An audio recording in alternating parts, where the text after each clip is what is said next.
আসসালামু আলাইকুম রহমতুল্লাহ। সত্যের দিশা চ্যানেলের পক্ষ থেকে সবাইকে আন্তরিক শুভেচ্ছা ও অভিনন্দন।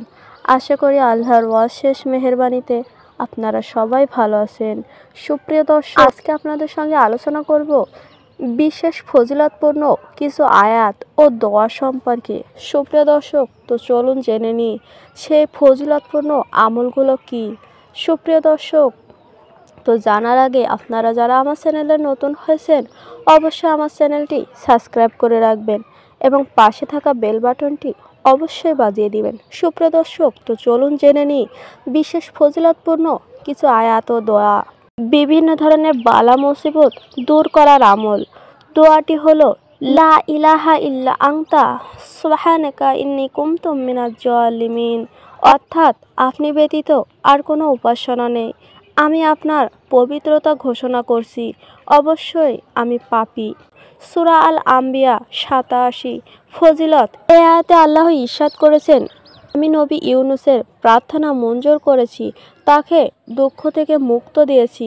অনুরূপভাবে যে মুমিনরা এই দোয়াটি পড়বে আমি তাদেরও বিভিন্ন বালা মুসিবত থেকে মুক্ত করে দিব। সূরা আল আম্বিয়া 88।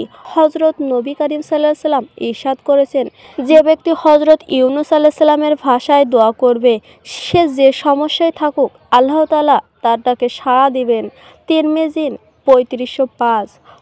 হজরত রসুল সাল্লাল্লাহু আলাইহি সাল্লাম আরও ইরশাদ করেছেন, আমার ভাই ইউনুসের দোয়াটি খুব সুন্দর। এর প্রথম অংশ আছে কালিমায়ে তয়্যিবা, মাঝের অংশে আছে তাসবিহ আর শেষ অংশে আছে অপরাধের স্বীকারোক্তি। যে কোনো চিন্তা, দুঃখী, বিপদগ্রস্ত ব্যক্তি প্রতিদিন এই দোয়াটি 3 বার পাঠ করবেন, আল্লাহ তাআলা তার ডাকে সাড়া দিবেন।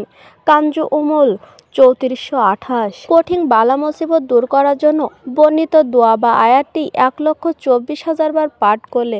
সুপ্রিয় দর্শক, তো এই ছিল আজকে আমাদের আলোচনা। বিভিন্ন ধরনের বালা মুসিবত দূর করার জন্য এই দোয়াটি আপনারা বেশি বেশি করে পাঠ করবেন। সুপ্রিয় দর্শক, তো চলুন জেনে নিই দোয়াটি আরও একবার। লা ইলাহা ইল্লা আনতা সুবহানাকা ইন্নী কুনতু মিনাজ জালিমিন। সুপ্রিয় দর্শক, তো এই ছিল আজকে আমাদের ভিডিও।